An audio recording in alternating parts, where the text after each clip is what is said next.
Welcome back to another edition of Strengthening Oklahoma. This edition of Strengthening Oklahoma is brought to you by The Garage. Visit eatatthegarage.com to find a location near you and order online from The Garage in your neighborhood. 51-48 in overtime, a loss for the Sooners in Lubbock, Texas.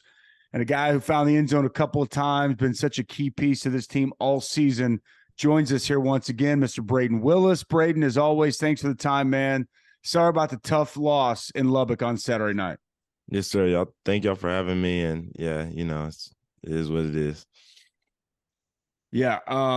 As far as, let's just start with environment. I think I saw Gabe kind of tweet that it wasn't fully crowded, but I did see some tortillas flying.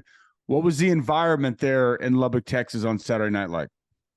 Yeah, I'm used to it. I've been there a couple times, and it wasn't a full crowd, but I mean, they still do a good job. They're still rowdy. They still were heckling.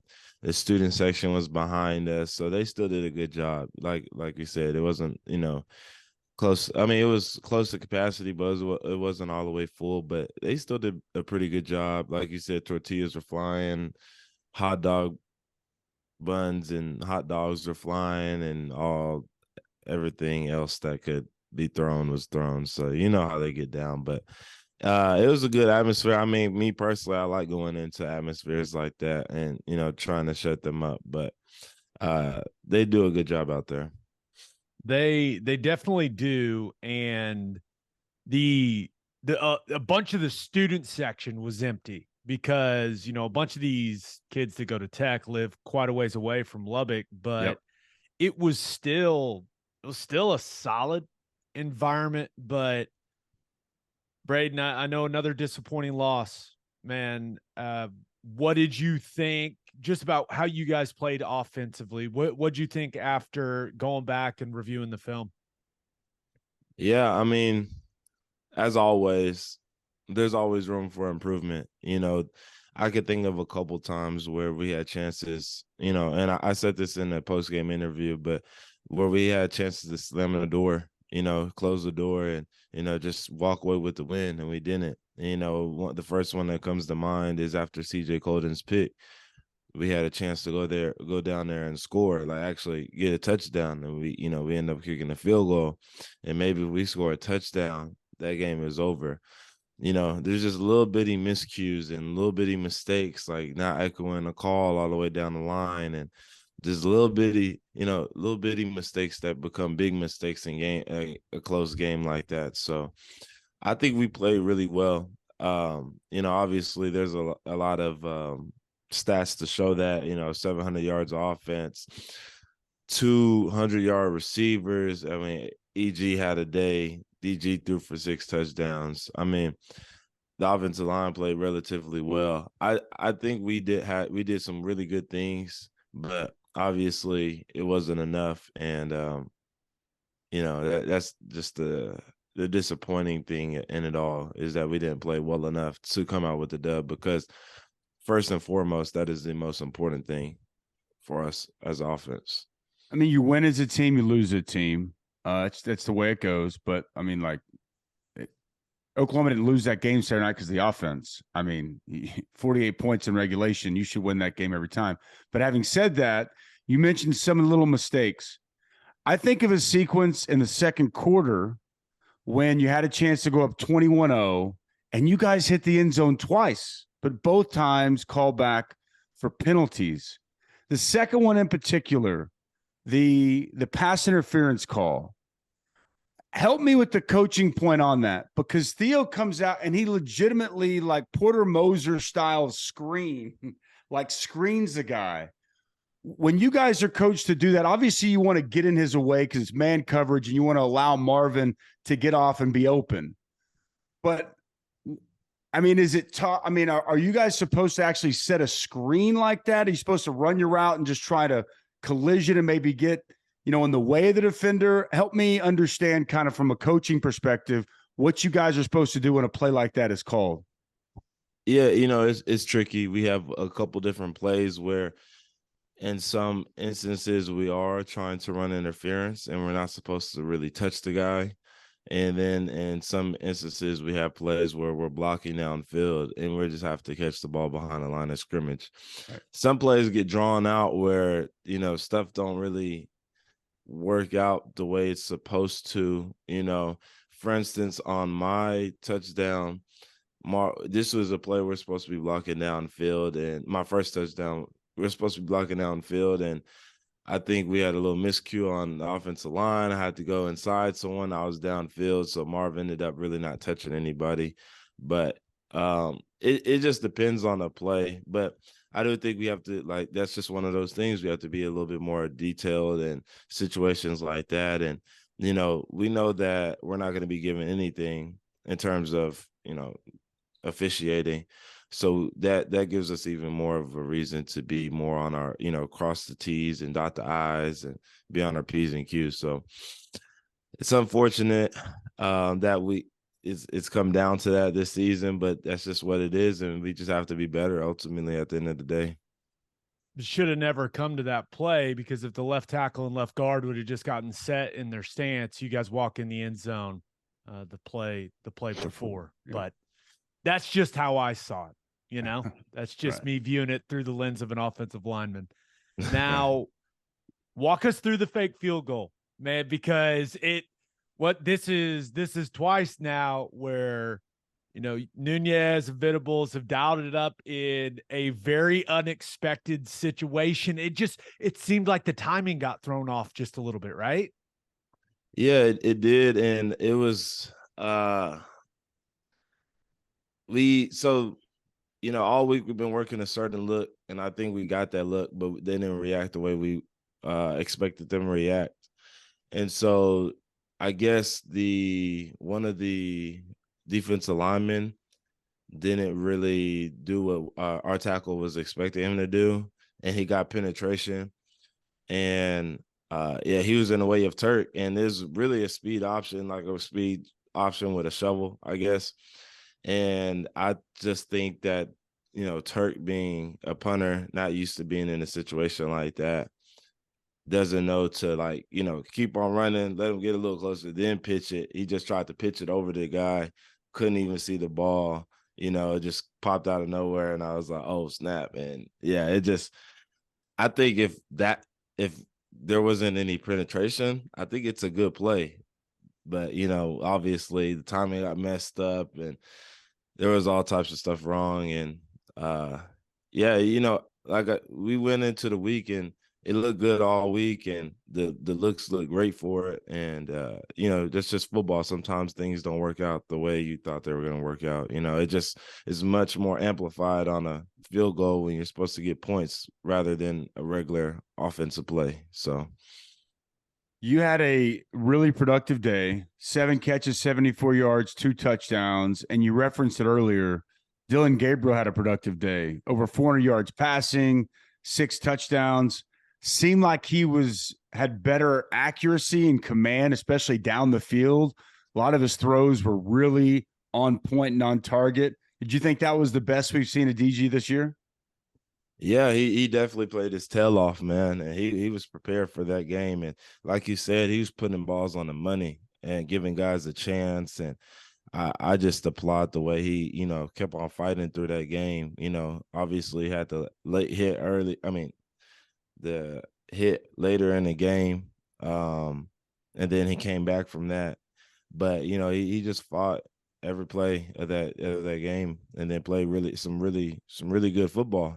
So yeah, I think this was a great game for him, and I'm excited to see him build off of that. This is the DG that we know he can be, and we're fully confident in him. We've seen him make all the throws, and we know the type of arm talent he has. So this was a step in the right direction for him, and excited to see how he grows off of this. I said it on the radio broadcast. That's kind of the guy I expected to see all season. And it was, like you mentioned, it was good to see it. And I know it was the last regular season game. Like, you wish you would have seen it earlier, but if he can play that way, and I know that he said he hadn't made a decision about coming back, what his future looks like. at Oklahoma. But if he can come back and play at that level, I think that Jeff Lebby's offense is going to be humming, and I really do. But there's some guys, and this is the frustrating part. You, Marvin, Theo, all had really, really good individual days, and it just feels like you can't celebrate it the way you want to when you lose the football game. Yeah. But how about that catch from Marvin? Man, I mean, to go around that back, like, what was it like from your perspective down there on the field? Where you're like, wait, what just happened? Yeah, no, I saw it, and like I was, after the ball was thrown, I was following it the whole way, and there was like 2 tech guys were standing right beside me. And when he made the catch, we all just kind of looked at each other. Me and the tech guys, and usually I'm not buddy on the field, but when he made that catch, we all looked at each other, and they were like, I can't even say anything about that. I was like, yeah, you can't say nothing. That was crazy. But man, yeah, that was just a crazy catch. But that's the stuff we've been talking about all year. Guys running with his running with his head, towards facing towards you, not looking at the ball, just running into you, go up and try to make a play. Maybe you make the play. If not, you get a PI call. But obviously, sometimes guys make great plays, and that was just an outstanding play. Catch of the year for us for sure. And I mean, just marvelous Marvin. He makes stuff happen. So that was a great catch by him. And all day long there was guys making great catches. Theo had a couple great catches, and it was just really good football being played by the receivers. So props to them. It really was, man. It was excellent concentration. Just to get a hand on that ball initially behind the back, but then he didn't even use his second hand. He just made the entire play with one hand. It was awesome to see. The end of the game overtime field goal. Your vantage point, a lot of people highly questioning it. A lot of people saying it was good.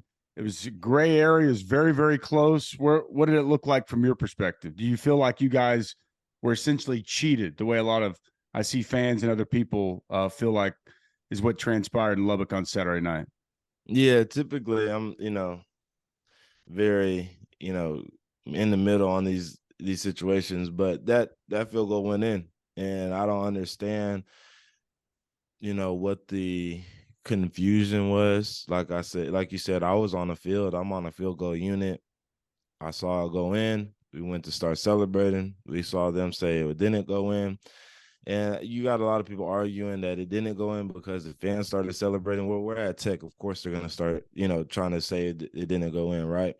But it, like I said, I thought it had a good foot inside the upright. It's just, it's really not surprising to me at this point. Big 12 has been doing that to us for the last year, 2, and really though, as a team, and I told the guys this, and I was very disappointed. I was very upset about, the decision and, how it went down, because nobody wants to lose in that manner, especially when you feel like you put your heart out there on the field.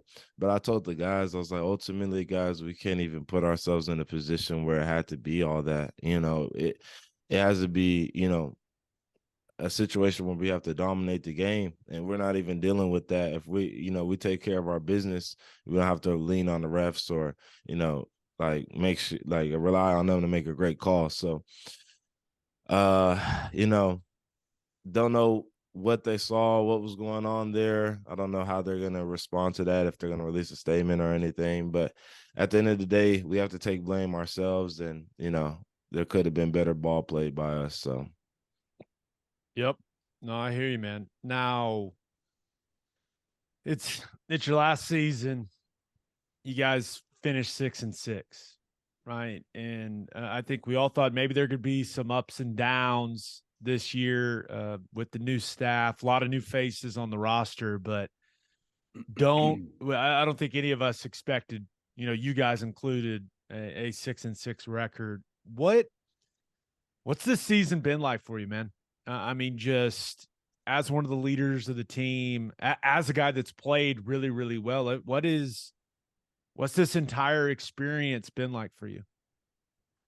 Yeah, this experience has been a little bit different for me because of a couple different reasons. I'm a senior, obviously, like you said, and it's a combination of, enjoying my time and enjoying the new staff and, all the different experiences that I'm having this year that I haven't had in the past few years, along with the disappointment of not fulfilling what we thought was going to be a great season. And, just the way some of the adversity that has come throughout the season, right? So we're 6-6, and 4 of those losses are one possession games. And like 6-6 sounds so horrible, but when you look at the 4 games that we lost one possession, I mean, I think most of those are 3 points, if I'm not mistaken. But you look at that, and you could have easily been 10-2, and I think that's the most disappointing thing. Especially for me as a senior that doesn't get a chance to go back and do this again. But as I said on my podcast, it's a bittersweet feeling because the staff is a really talented staff. They do a great job coaching. They do a good job of building men. And I think once they get a chance to keep on building upon their foundation that they have laid, they're going to be golden. And I'm not seeing the fruits of my labor right now, but in a few years, I might be able to see that, because all the situations that we have gone through this year, we have lost in every situation, every different situation you could possibly imagine, right? I mean, I told the guys before we played OK State, I was like, we've lost almost every situation imaginable. Let's not find another way to lose, right?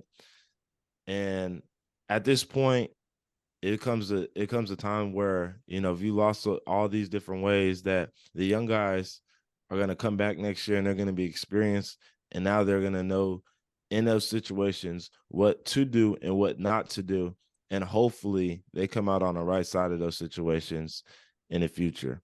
So it is a little bit discouraging for me because it's my last year and it's not the season that I envision. But hopefully I leave a legacy with my leadership and, some of the adversity that we went through that, benefits this program, for years to come. It's great perspective, man. All I got to say is you did your part. Very proud the way you handle your business. You went out there, you led this football team, and in a variety of ways did everything you could to help impact them and help them win. And that's unbelievably commendable. You guys do have a bowl game left. We don't know exactly where that'll be. We'll find out Sunday. Again, I know you're also probably getting yourself ready for what's next, getting ready for combine, postseason games, senior bowls, whatever it may be, as well as just the NFL draft process. Have you thought about if you're going to play in a bowl game or not going to play? Where are you at as far as that goes? Yeah, I mean, I plan on playing. I just want to finish what I started. I don't want to leave my brothers. I've had so much, regardless of how the season has went, this team is extremely close, and I've had so much fun with my brothers throughout the year. I just want to, just kind of do one last ride with them, and I also don't want to leave off with a loss. That's not what I'm about. I want to leave off with a nice dub, leave the program, better than how it was last year. And yeah, so I plan on playing, and as of right now, that's the plan. With that in mind, is this something like you and guys like Eric Gray, guys that have had really good seasons and have futures in the National Football League? Is this something you guys talk about? Like, hey man, I'm planning on playing. Not that you're trying to put pressure on anyone else or anything like that, but is that a discussion you have with some of these other guys that have this choice to make? Yeah, it definitely is. Guys are trying to get a gauge on what other guys are doing, and because you never want to feel like the single man out, I guess, Right. if everybody else is playing, you're like, oh, you don't ever want to feel like that. But, as a leader, I'm trying to get everybody to play that I can. But I respect it either way.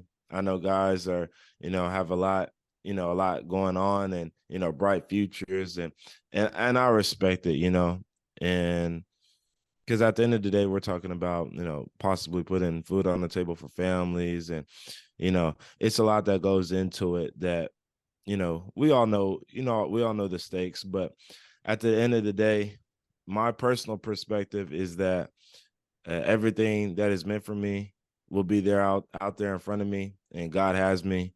And so I don't really worry about, injury in that game or anything like that. I'm just focused on, trying to put together one last dub, one last victory, and, finish the season off the right way and finish what I started. No question. Have you had a chance to look at any of the bowl projections? Is there a preferred destination that you'd have? We were looking at them, and at this point, it's just like whatever we're given. We're just grateful to make a bowl. Preferably somewhere warmer if possible. Yeah. We've played in the cold the last couple of games, even though it wasn't really that cold to me the last 2 weeks, but preferably somewhere warmer. Understandable. I think that's very well said. I'm sure Gabe would echo that, as That's he will my be there as preference well. No doubt. All right, let's get to a couple of fan questions. We'll get you out of here. Fan questions brought to you by Love's Travel Stops. Visit loves.com for more information on the nation's leading travel stop network that's headquartered right here in the great state of Oklahoma. Ryan H. wants to know, what is your favorite play of the season, Brayden Willis? Favorite play of the season? Ooh, that's tough. I think the obvious answer for me has to be when I was in Wildcat, just running, the triple option almost. I think that has to be the obvious answer for me. I thought that was pretty fun in the Texas game. I mean, don't get me wrong. Coach Levy does a great job of putting us in, giving us plays, putting us in situations to win, using our talents and our abilities. But just for me personally, I think that was, the best play for me. I mean, you got to play quarterback. Come on. But you're forgetting one. The double pass against Nebraska, man. Come on. That's what I was gonna say. That's what I was thinking.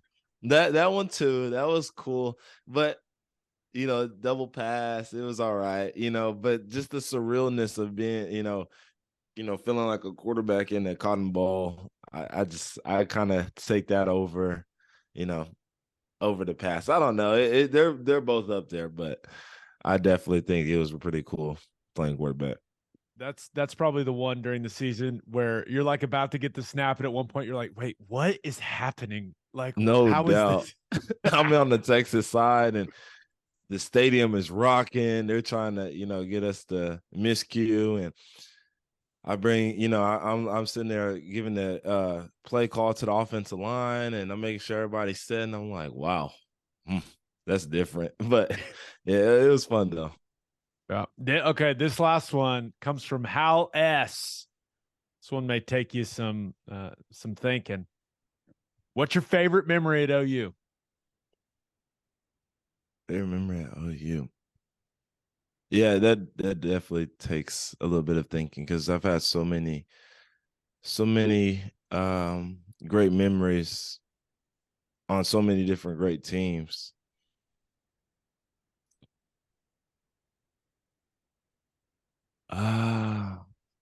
Man, I think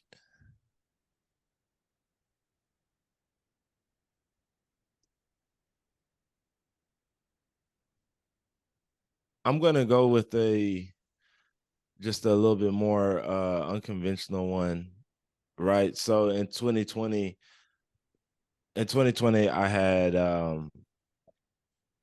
got injured, and then coming back, didn't know how I was going to fare. I didn't know how my leg was gonna operate, and You know what? Not even that one. I'm gonna go with another one. Actually, it kind of relates, but it kind of doesn't. In the last year's Bedlam game, I had got injured in that one as well.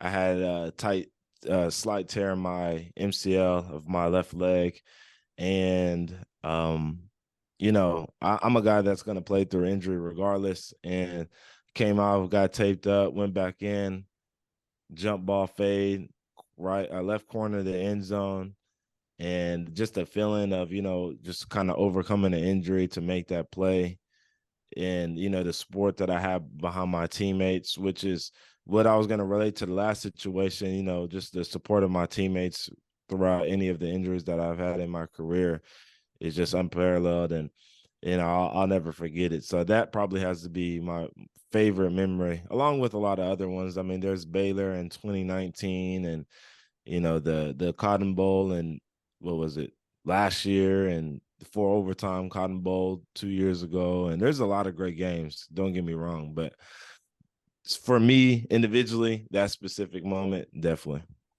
That's awesome, man. That is absolutely awesome. You're a warrior, man. You've been a warrior your entire career. You definitely have been here this season. And, I've gotten to a place where I respect anybody's decision on if they want to play or don't play. It's your body is your business. All right. And you guys are all businessmen. And so I think that's a very important decision. But I got to tell you, I really appreciate guys that do exactly what you said and finish what they started. So I can't wait to see where you guys are playing in the postseason. The fact that you'll be out there trying to help this Sooner team get to a 7th win and end this thing the right way. Much love, much respect, Brayden. Appreciate what you do for the University of Oklahoma and the way you carry yourself and what you mean to this program. I really do. And as always, thanks for the time here today. Yes, sir. Thank you, fellas. All right, there you go. Brayden Willis, man. Awesome stuff from him. But now it's time for me and my man Gabe to break it down. The Breakdown brought to you by the Oklahoma Proton Center. It's one of the top cancer centers in the region using state-of-the-art proton therapy. Oklahoma Proton Center, more than a cure, quality of life. 51-48, Sooners lose in overtime. Man, appreciate Brayden Willis. He's been great all year. Delight to deal with. I don't really hate it for those guys, those players. I'll say this though, man. He said something there that really stood out to me. And he said, 3 games that they've lost by 3 points. The Kansas State, the other close loss was 7. But the other 3 were what I believe Baylor, West Virginia. Now this one, you lose by 3 in each of those. And he's 100% right. They're close to being a pretty good team. But to me, good teams, they make those plays. They don't make those mistakes. Good teams win those games. And it pains me to say this, but this team isn't a very good football team. And they've made countless mistakes. They show glimpses of being a great team, but their lack of consistency and their inability not to make mistakes, and whether it's at a critical juncture, it's early in the game, and it comes back to haunt them. We've seen it time and time again. And unfortunately, good teams, they don't do that. And that's what, to me, in the offseason, that's what Brent Venables has to figure out. Like, we could talk personnel and portal and this recruiting class, and all those things are really important.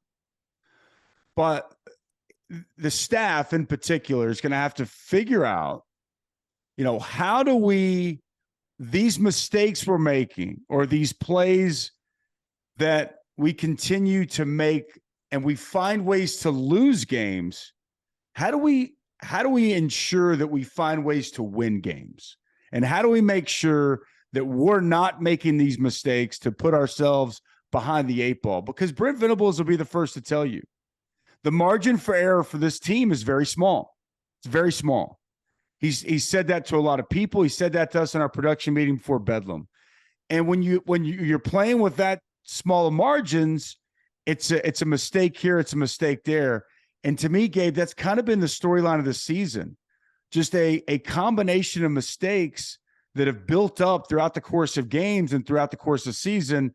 And it's why they sit here 6-6. And concluding one of the most disappointing regular seasons in the last 25 years or so at Oklahoma.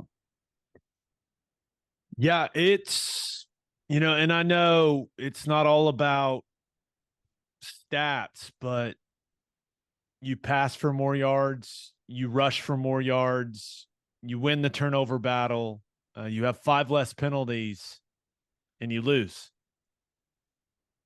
I mean, that's hard to do. It's tough. And it kind of lends to what you're saying, right? That, good teams find a way to win. And for whatever reason, this season, Oklahoma football has not been able to do that. And I think it goes, offensively, some missed opportunities, right? You had a chance to go up maybe 21-0, even 24-0 if you decide to not run the fake field goal. But, there were some inability to convert on 4th down that Twice. I thought were twice that were key. It was, two very important plays in the game. And you got your best performance from your quarterback all season, and you weren't able to get a win. So, yeah, it's extremely frustrating. Extremely frustrating. And it was, that game kind of told the story of the entire season. Yes. Just for whatever reason, it, offensively, defensively, special teams wise, just hasn't been able to come together in one game. And yeah, I never thought that 6-6 was in play, but here we are, man. Here we are. And it's why I think the bowl game is important, because 6-7, like, there is a difference between having a winning and a losing season. It just is. Like, and you want to feel like, there's some positive momentum. Like, that's a tough pill to swallow when you lose more games than you win. I mean, it is. And so hopefully, I think this team will recognize that. I think that they'll show up and prepare and get ready for this game, wherever it is, against whoever it is, to the best of their ability. But yeah, 6-6. I thought 10-2 before the year. Thought there'd be a 10-2 team. And had they not made some of those mistakes that we saw that cost some games, maybe they are, because I could easily make a case that they should have won definitely 3 of those. I thought the Baylor, West Virginia, and Tech game, Oklahoma should have definitely won. I got to give Kansas State a lot of credit for what they've been able to do this year. TCU, I don't know if Dylan doesn't get hurt, does it change? I don't know. TCU looked pretty good on that day. The Texas game, who knows? There's no way to have any kind of idea. But I feel like this team could have easily been could have, and maybe should have been 9-3, but they didn't. And they found ways to lose games, and they're sitting here at 6-6. We'll see how they respond and rally. I just want to say this, though, because there was some great out of this offensive performance. Wow. 672 yards and 48 points in regulation. That's big time performance. And I can't say I agreed with every call that Coach Levy made. But I want to make it very clear because, and again, I don't live on social media, but I peruse it. You probably spend more time on it than me. Some of the stuff I see out there about wanting to let's be very clear here. They didn't lose that game because of the offense. It's not like they lost the game. I can nitpick and I can say, I didn't love this. I didn't love that. Wish this would have been 672 yards and 48 points in regulation. You should win that game 100 out of 100 times, period. Okay? You want to be upset. You want to be mad. I get it. But it's not on the offense this time. It's just not.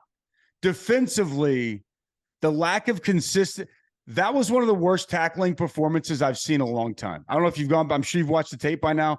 The angles that were taken defensively and how bad they were missing tackles and leveraging the football was worrisome. The blown coverages that I saw on a 3rd and 9 late in the game, final drive, when you got a lead, you got to get a stop, and you just completely allow a running back scot-free to run by himself. I just don't even know. But I just want to be very clear though, because there's there's this narrative going on that I see that Jeff Lebby doesn't know what he's doing and that they're losing games because of the offense. This ain't on the offense. This season, where they're at, could the offense be better? Yeah, it could be. But defensively, what we've seen transpire this year from Oklahoma, it's been bad. And it might have been its absolute worst in Lubbock, Texas on Saturday night. And I say that with the utmost respect for Coach V, the defensive knowledge he has, his ability to develop talent, to teach it. You won't find as big an advocate as myself. Teddy Lehman, probably as big as there are. But what they put on tape, what they did on that field, that's why Oklahoma lost that game the other night. Yeah, I'm with you. Some of the complaints that I have seen, I don't understand it. And I do think that, let me make this clear. If OU can hold on to Jeff Lebby, that's a good thing. Like, yeah. You have to understand, like, there's other people after that man. Like, the fan base should be saying, I really hope we can keep him, not get rid of him. Yeah. But it'll be, it's just silly. But yeah, I mean, they scored 48 points on the road against a pretty good defense. Defense. Yeah. What else do you want, man? So I hear you, but I think that's, those comments, it's just because the fans are passionate.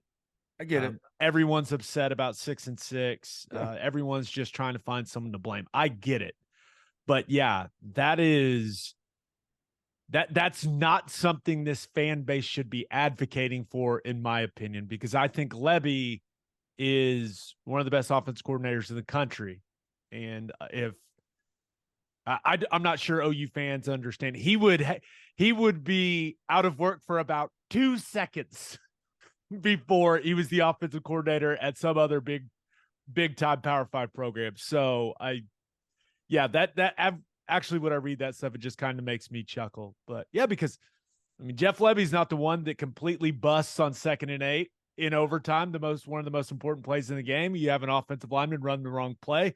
That's not on Jeff Lebby. You can't blame the play call. That's on that player. I'm really glad this regular season's over, man. This has taken years off my life. Years. It's been, oh man, it's been a season, dude. Again, like I said to start this little post analysis, the important thing, though, is that whether it's players, staff, a head coach that hasn't been in these spots before, you learn from it and you improve from it. Yep. Period. Like, as bad as this was, and like you said, glad to get it over with. If there are things about it that help lay a foundation moving forward and help make certain aspects better, then you can go back and say that was a real positive. But that has to happen. Like that has to happen. We'll continue to talk about what December holds. And I mean, you realize a week from today, the portal opens. Who knows what that's going to look like? You realize December 21st, which is coming quickly, that's the early National Signing Day. So, like, even though the regular season is over, next season's already beginning. It's already beginning, like right now. And this week and moving up to December 21st, it is an unbelievably important time for Oklahoma football. That you are, making the judgments, making decisions, keeping guys with you to help bolster this roster. Let's just keep it 100 and keep it real. Like, there's gonna be a lot of roster decisions and roster movement, whether it's a recruiting class or it's a portal, that are vital to this program moving forward. So it's different than when you and I played. Coaches, when you and I were playing, like, all you had to worry about was a bowl game. National Signing Day was in February. Now, like, with the portal and trying to figure out who's staying on your current roster, who's going to get in the portal once that portal opens, to assess the talent that's there and who do you want to try to bring in while at the same time try to keep intact what could be a top 5 recruiting class. Like, whoo, there's a lot of work that's going to transpire over these next 4 weeks. And it's going to be a huge component as to what team 129 looks like next season, because we know what 128 has looked like.